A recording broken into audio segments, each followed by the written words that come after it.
E aí, tudo bem, meu querido estudante? Tudo bom com você? Espero que sim. Aqui é o professor Tiago Lima.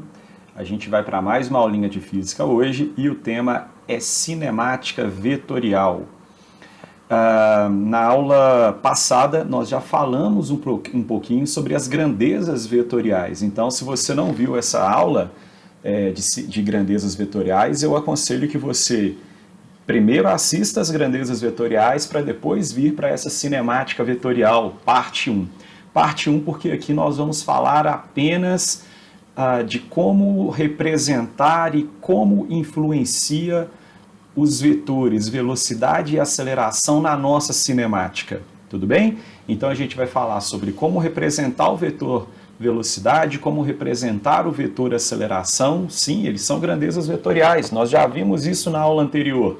E também o que faz, de que maneira essa nossa aceleração enquanto grandeza vetorial vai afetar o nosso vetor velocidade.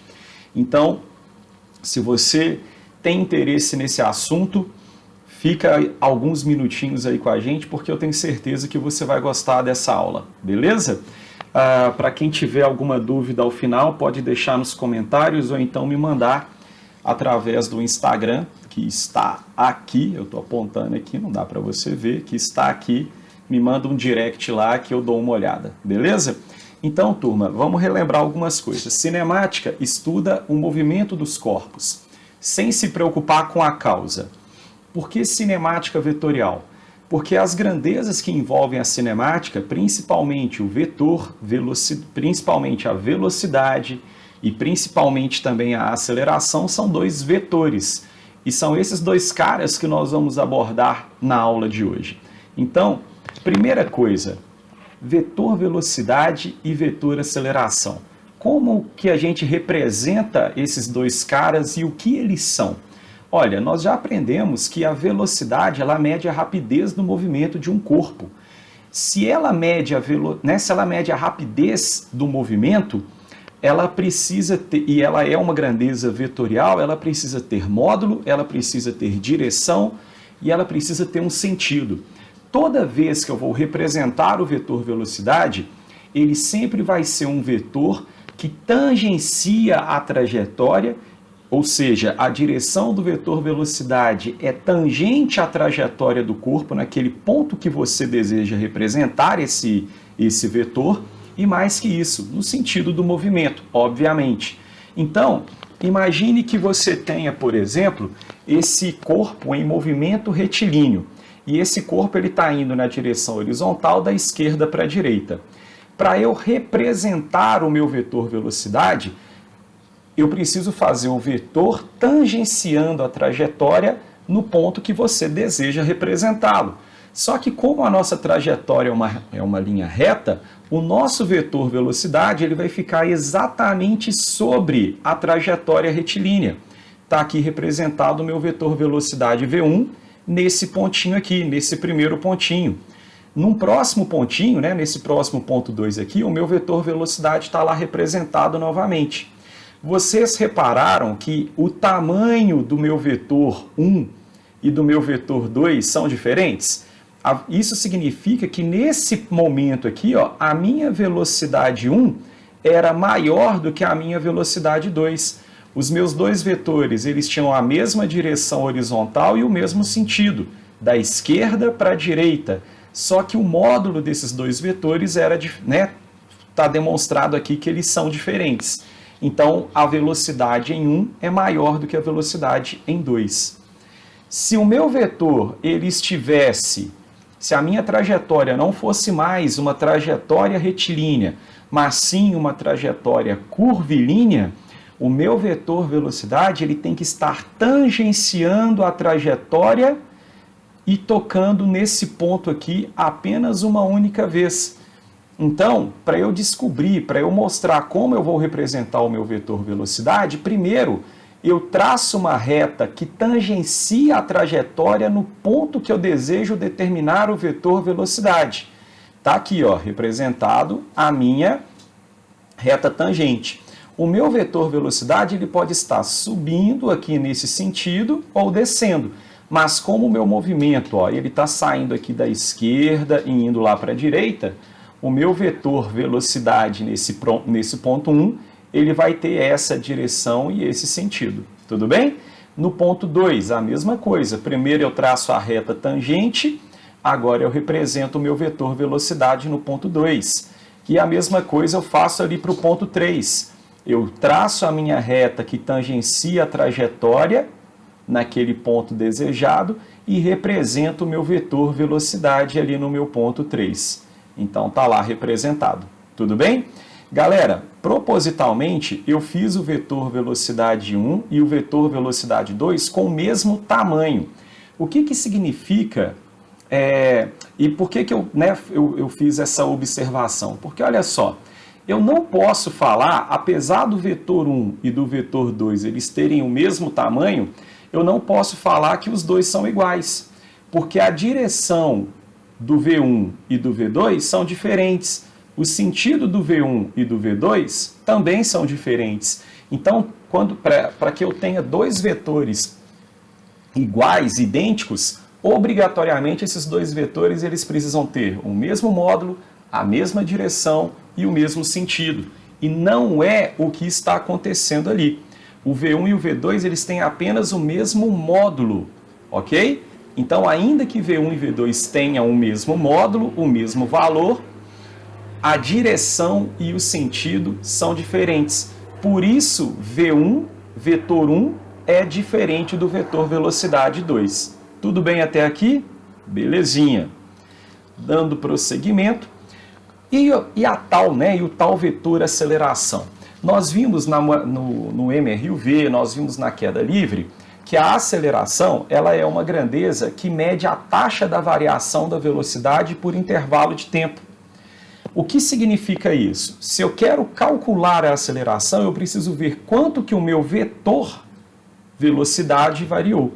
Então, no movimento retilíneo uniformemente variado, era muito simples. Você pegava o valor da velocidade antes, o valor da velocidade depois, fazia, V final menos V inicial e dividia pelo tempo. Pronto.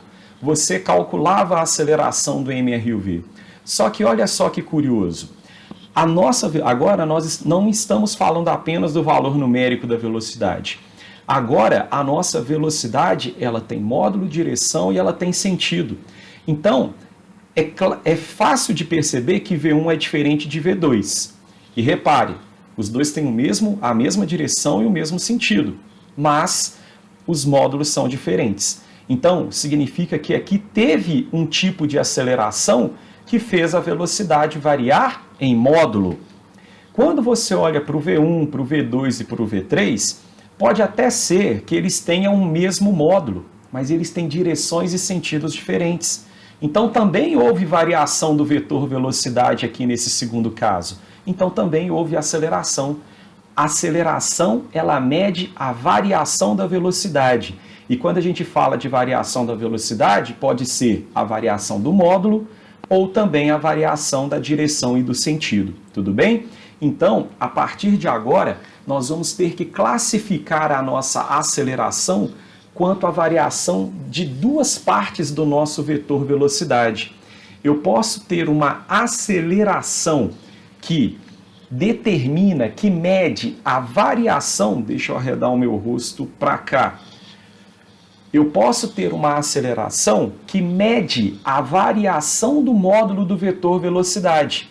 Essa aceleração, que é o que a gente já conhece lá do MRUV, ela recebeu o nome de aceleração tangencial, porque ela está na mesma direção do vetor velocidade, ela está na tangente à trajetória. Então a nossa aceleração tangencial é aquela aceleração do MRUV, é aquela aceleração da queda livre, que media o quanto a velocidade estava variando em módulo.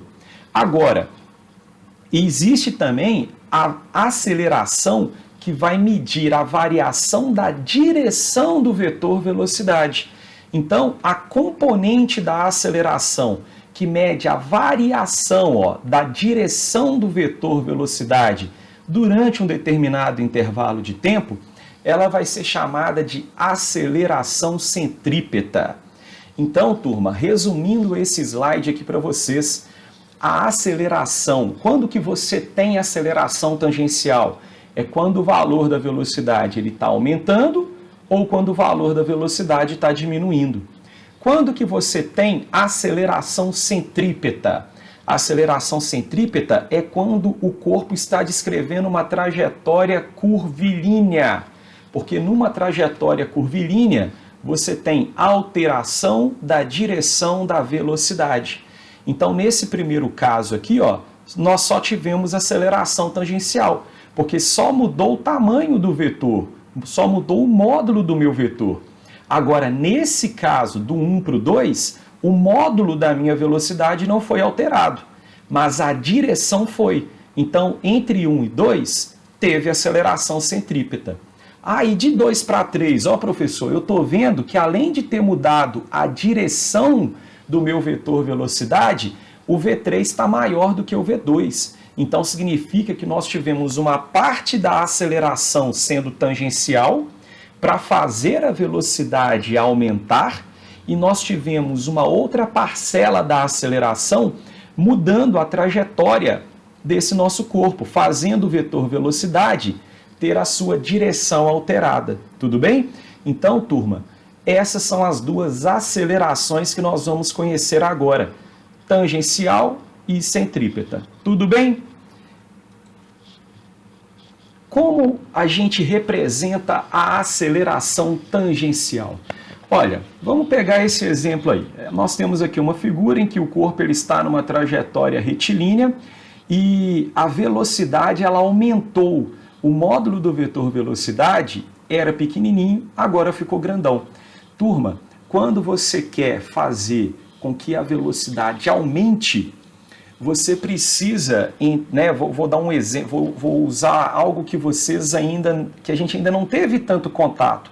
Você tem que aplicar uma força no corpo no mesmo sentido do movimento.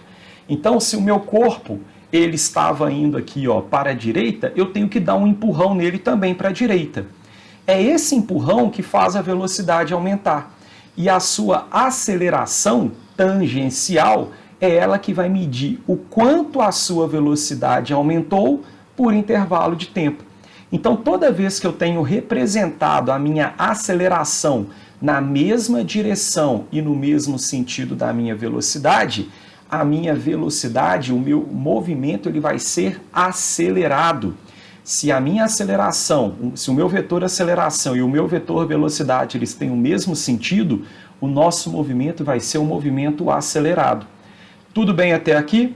Agora, pode acontecer também de eu ter um movimento desacelerado. Repara, a minha velocidade 1 é maior do que a minha velocidade 2. Se a minha velocidade está diminuindo, você pode pensar o seguinte: bem, imagine que esteja vindo um objeto na sua direção e você quer diminuir a velocidade desse objeto.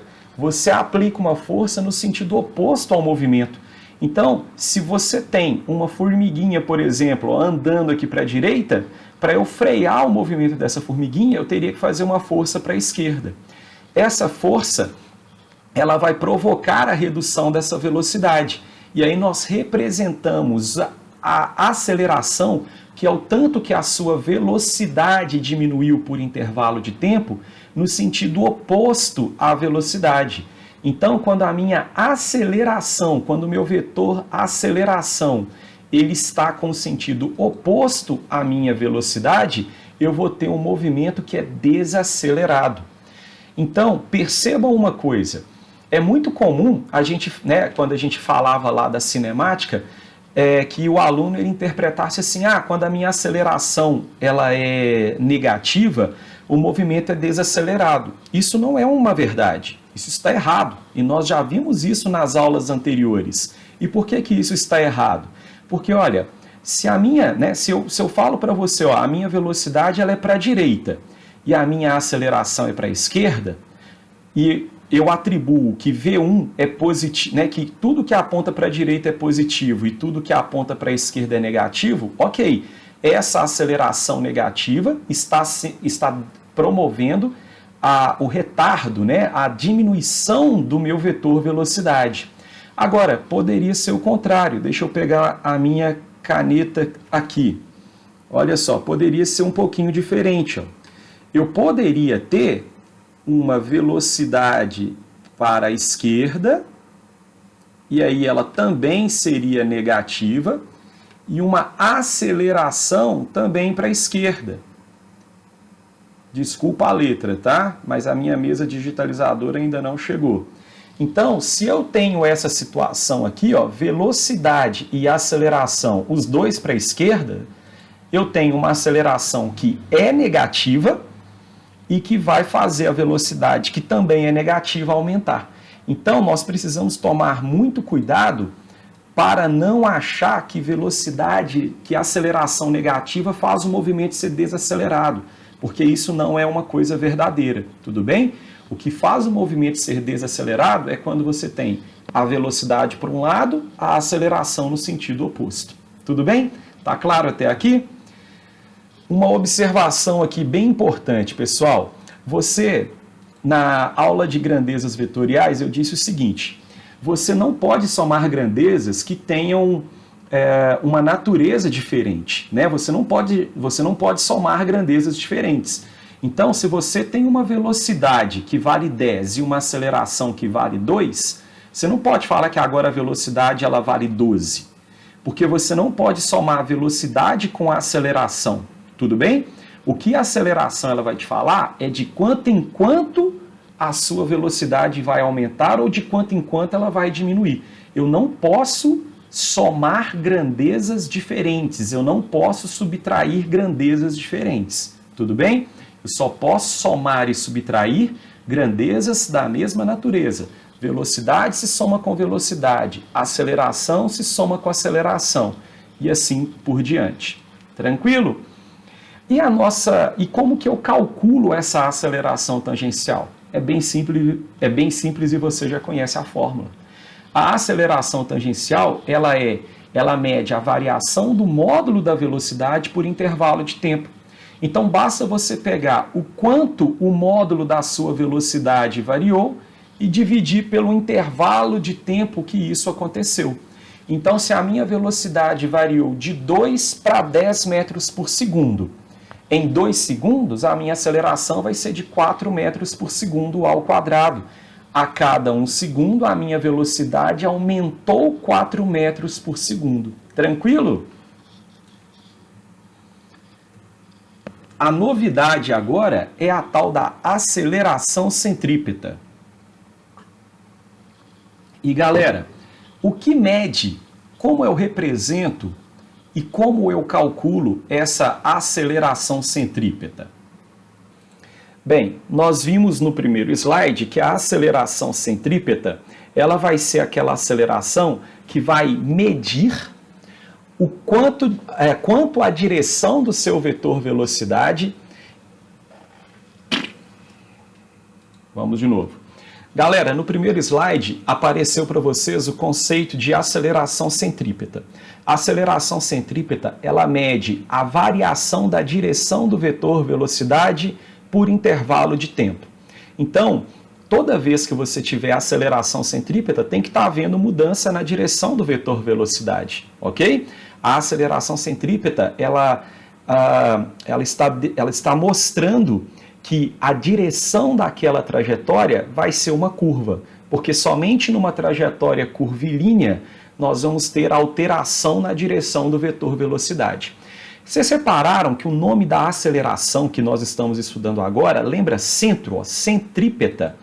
Por que centrípeta? Meus queridos, isso tem a ver com a direção da aceleração centrípeta. A aceleração centrípeta, ela existe quando as trajetórias são curvilíneas. E a aceleração centrípeta, sempre que ela existir, ela forma um ângulo de 90 graus com o nosso vetor velocidade. Então aqui, ó, se você quiser pegar a sua canetinha e fazer um ângulo de 90 graus, ó, aqui tem um ângulo de 90 graus, aqui tem um ângulo de 90 graus, tudo bem? Porque a nossa aceleração centrípeta, quando existir, ela sempre vai ser perpendicular à velocidade. A direção da nossa aceleração centrípeta é a direção do raio da curva. E o sentido é sempre apontando para o centro dessa curva, para o centro dessa circunferência. Por isso ela se chama centrípeta, porque o sentido dela é sempre para o centro da circunferência. Tudo bem?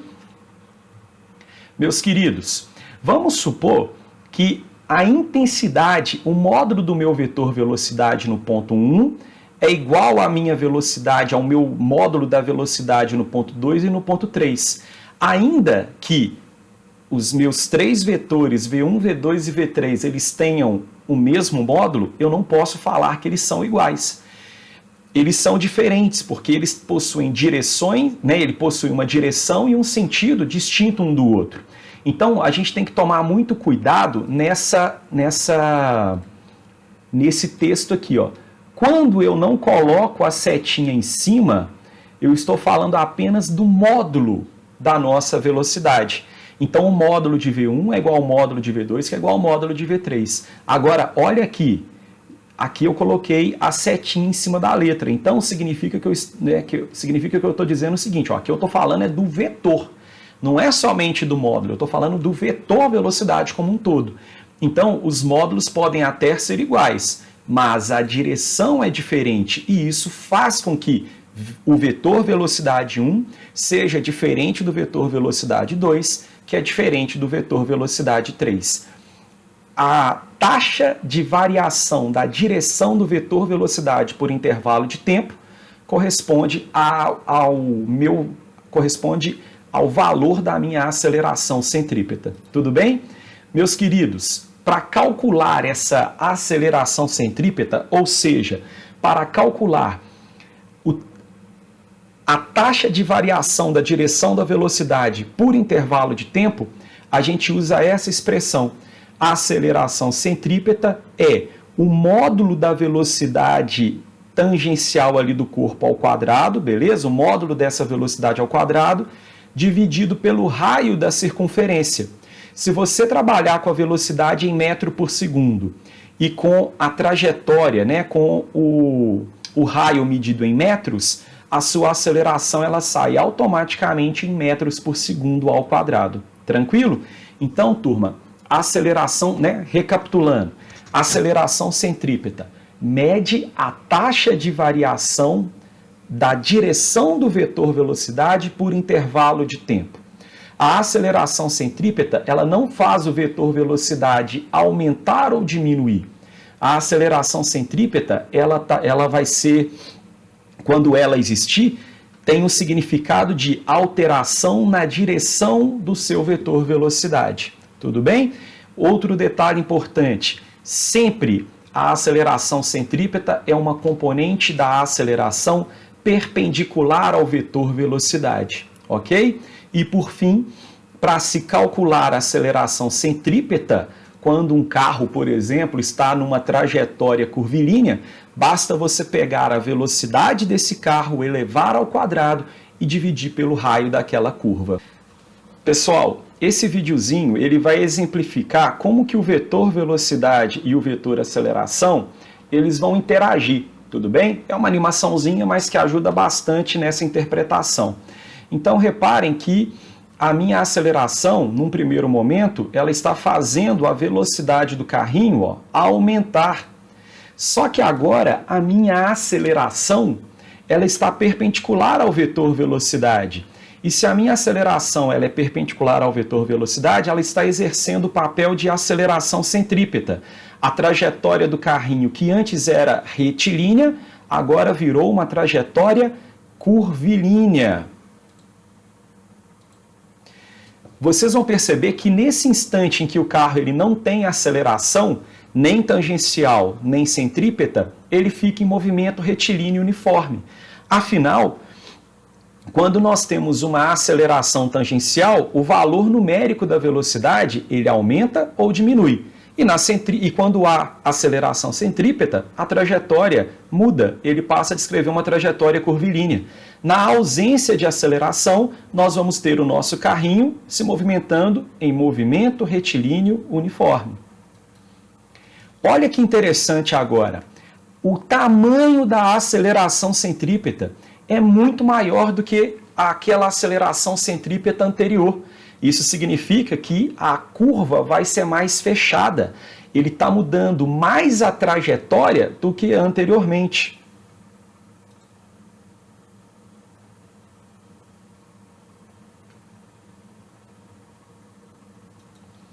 Novamente, uma aceleração a favor da velocidade. Então, nós temos uma aceleração tangencial na mesma direção da velocidade. E como a nossa aceleração e a nossa velocidade estão apontando para o mesmo sentido, a velocidade ela vai aumentar. Olha que interessante agora. A nossa aceleração, ela não faz 90 graus com a velocidade. Ela tem uma parte dela, a gente vai discutir isso num outro exercício. Existe uma parte da minha aceleração que está aqui, ó, perpendicular. Deixa eu pegar a minha caneta aqui, ó. Existe uma partezinha aqui dessa minha aceleração, galera, que ela é perpendicular à velocidade. Essa daqui, ela está fazendo o papel de aceleração centrípeta. Mas existe uma outra parcela aqui, ó, da minha aceleração que está para trás em relação ao movimento do carro. Essa aceleração aqui, ó, ela é a aceleração tangencial. Ou seja, nós temos as duas coisas aqui ao mesmo tempo. Nós temos aceleração tangencial e aceleração centrípeta. A aceleração centrípeta vai fazer a trajetória do carro ser curvilínea. A aceleração tangencial vai fazer o vetor velocidade diminuir de valor. Você vai perceber isso durante a animação. Ou seja, essa nossa aceleração aqui resultante, a nossa aceleração verdinha, ela está fazendo as duas coisas. Mudando a trajetória, portanto ela tem papel de aceleração centrípeta, e ela também está diminuindo o módulo da velocidade, portanto ela tem o papel de aceleração tangencial também. Deixa eu apagar aqui tudo para a gente seguir com a nossa animação. Opa, não era você que eu queria... vamos lá. Opa, vamos ver todo o movimento aqui, né? Então, ó, velocidade aumenta, porque tem aceleração a favor da velocidade.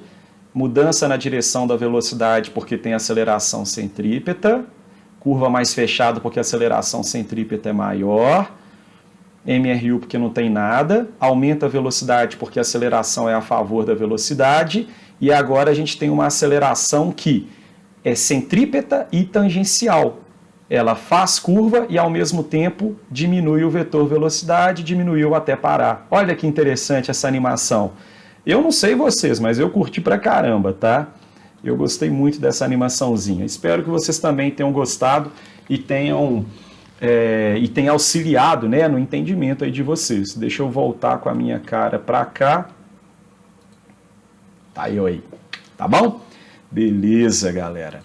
Então, para a gente finalizar a nossa aulinha, nós vamos resolver três questõezinhas. Duas do Enem, do Exame Nacional do Ensino Médio, e uma outra que, se eu não me engano, ela é da UFMG. Olha essa questão que facinho. Um professor utiliza essa história em quadrinhos para discutir com os estudantes o movimento de satélites. Nesse sentido, pede eles que analisem o movimento do coelhinho, considerando o módulo da velocidade constante.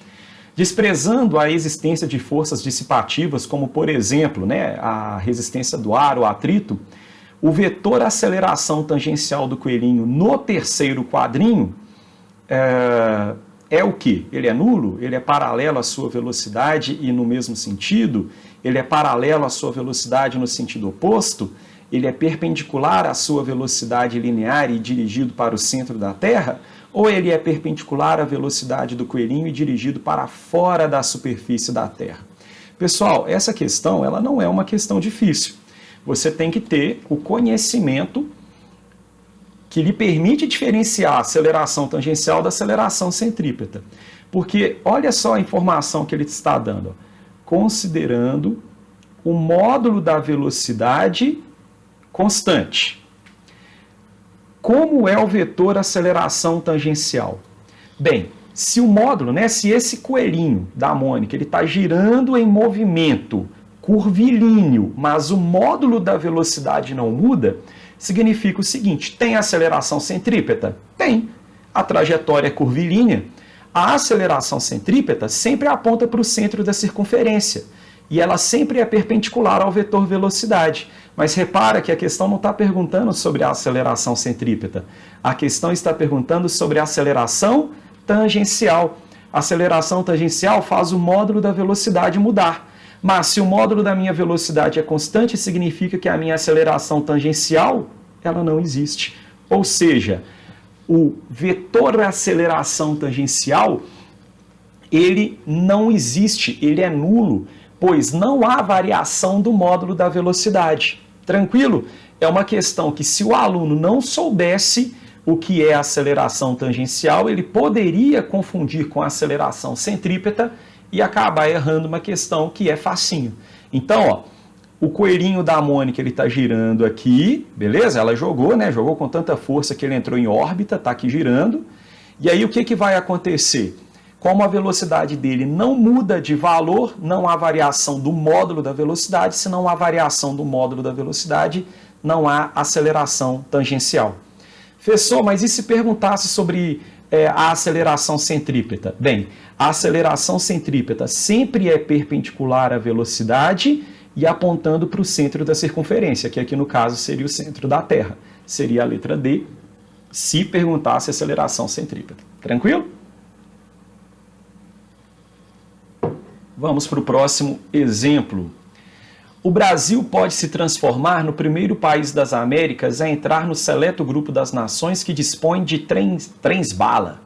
O Ministério dos Transportes prevê o lançamento do edital de licitação internacional para a construção da ferrovia de alta velocidade Rio-São Paulo. A viagem ligará os 403 quilômetros entre a Central do Brasil, no Rio, e a Estação da Luz, no centro da capital paulista, em 1 hora e 25 minutos. Né? Não saiu do papel isso daí, assim como o metrô de BH já tem 30 anos que eles falam que vai ser construído e nada. Né? Mas vamos lá. Devido à alta velocidade, um dos problemas a ser enfrentado na escolha do trajeto que será percorrido pelo trem é o dimensionamento das curvas. Considerando que uma aceleração lateral confortável para os passageiros e segura para o trem seja de 0,1 g, em que g é a aceleração da gravidade, igual a 10 metros por segundo ao quadrado, e que a velocidade do trem se mantenha constante em todo o percurso, seria correto prever que as curvas existentes no trajeto deveriam ter raio de curvatura mínimo de quanto? Vamos lá, né? Vamos pegar algumas coisas importantes aqui. Primeira coisa, aceleração lateral. Galera, aceleração lateral é a aceleração centrípeta. O que ele está dizendo aqui é o seguinte, ó, o trenzinho tem hora que ele vai ter que fazer curva. Mas para essa aceleração que promove a realização das curvas não trazer desconforto para o passageiro, ela não pode ser grande demais. Se a curva é muito fechada, galera, você balança lá dentro, isso não é confortável. Então, para você não ficar balançando de um lado para o outro, correr risco de cair, das coisas caírem dentro do trem, a aceleração lateral confortável e segura, ela tem que ser de no máximo 0,1 g, ou seja, 0,1 vezes 10. 1 metro por segundo ao quadrado vai ser a nossa aceleração centrípeta. Tudo bem? A velocidade vai ser constante. Bem, eu tenho distância e tenho tempo. Eu consigo calcular o valor dessa velocidade. Ó. A minha distância está aqui, 403 quilômetros, e o tempo está aqui, ó, 1 hora e 25 minutos. Ou seja, cadê meu laserzinho? Está fácil da gente resolver essa. Então vamos aos dados da questão. Opa, deixa eu diminuir aqui.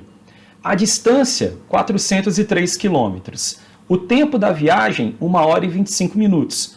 Passando esses 25 minutos aqui para a hora, dá aproximadamente 0,41. Vamos arredondar para 0,4 horas, tudo bem?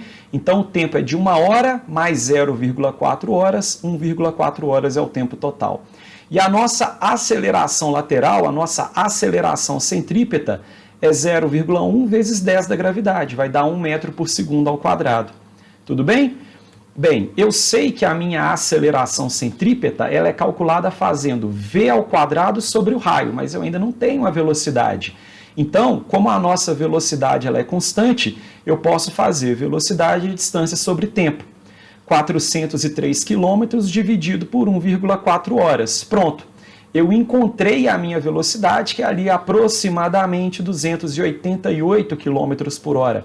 Não é uma continha redonda, né? Mas a gente tem que saber fazer. Agora a gente tem um problema.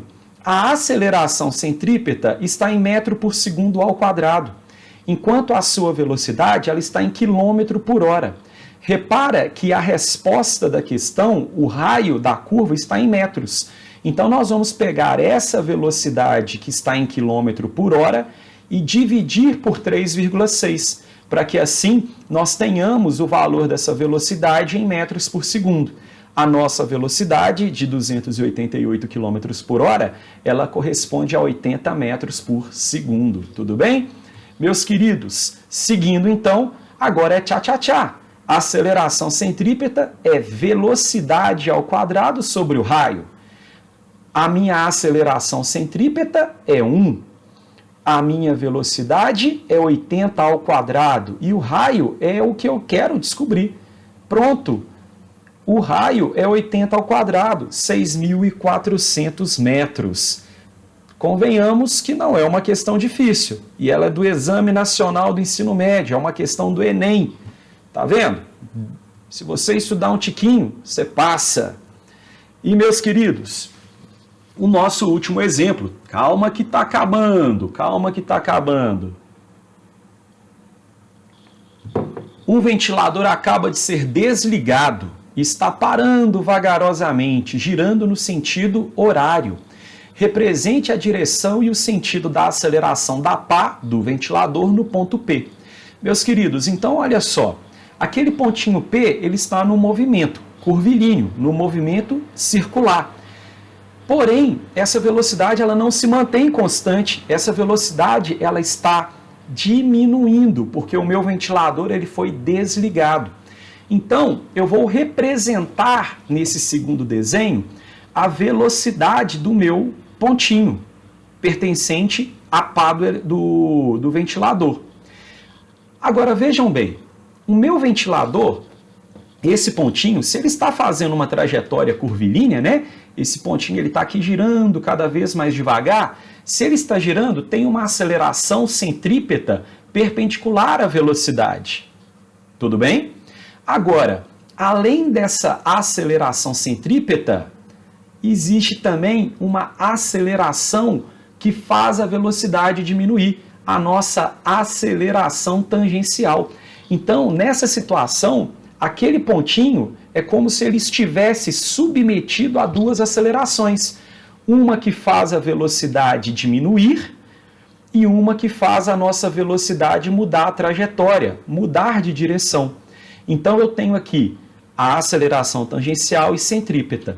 Mas vejam bem, eu quero a aceleração resultante. Se eu tenho uma aceleração tangencial para a esquerda e eu tenho uma aceleração centrípeta para o centro, né, para baixo ali no caso, a minha aceleração resultante, pessoal, é essa daqui, ó. É essa aceleração que eu desenhei aqui em vermelho. A soma de dois vetores perpendiculares, a gente usa a regrinha do paralelograma para descobrir a aceleração resultante. Ou seja, a aceleração resultante sobre esse pontinho da pá do ventilador seria esse vetor aceleração aqui representado. Tudo bem? Meus queridos, se você tem mais alguma dúvida, se ficou alguma coisa aí que você não entendeu muito bem, manda aí no comentário para mim ou me manda via direct lá no Instagram, né, uma mensagenzinha direta que eu vou tentar responder. Tudo bem? Espero que vocês tenham gostado. Se gostou, dá uma curtida no vídeo. Se você não gostou, não tô nem aí, dá uma curtida no vídeo aí também, beleza?